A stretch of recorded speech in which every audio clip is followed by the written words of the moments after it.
Hello commoners and or non-commoners. Today is April 2nd, otherwise more commonly known as Vlog Every Day in April, Day 2. So, today I'm not able to edit a video because I got home about 20 minutes ago because I had an audition today for the Oregon Bach Festival, as well as a long rehearsal for our choir competition tomorrow. So I've been doing a lot of vocal things, so my voice is very tired. So anyway, today I'm going to be speaking on seasons and how, how I differentiate between them. And with summer and winter, it's very easy to tell because, there is a solstice for each of them, and because the longest day and the shortest day.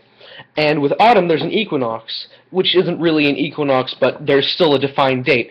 But with spring, it is the most flimsy, loosey-goosey time of the year, and it's the most flimsy season because there's no defined date, and they judge it based off of whether or not it's sunny when an animal comes out of the ground. Now, I don't really think that this is very sound as far as discovering when the seasons are going to be what they are. I think only a meteorologist can really make that call, or even like an amateur meteorologist or anyone with sort of weather abilities, or someone who can smell the moisture in the air. I don't know, my grandma could do that.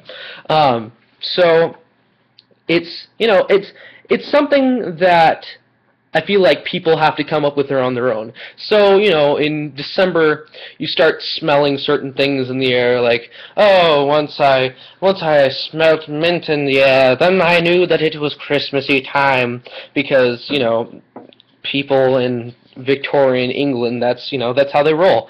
But the thing about the thing about spring, Easter was 2 days ago. The thing about spring is there isn't really that many defining things, and it's all really dependent on who you are, and I don't think many people have these sorts of things. When you start seeing, rainbows and flowers and things, but there's always rain. April showers brings more showers in May, because, Northwest Washington and Oregon and Idaho, I guess. I don't know if Idaho's that wet. Anyway, so it's all very flimsy and loose, and I kind of dislike it, but at the same time it leaves it up to the person to decide. And so the way that I decide, my sister is right there, the way that I decide is, it's always wet, like I said, and it's always drizzling. There's always just like a light drizzle constantly going on. But sometimes there will be like proper rain.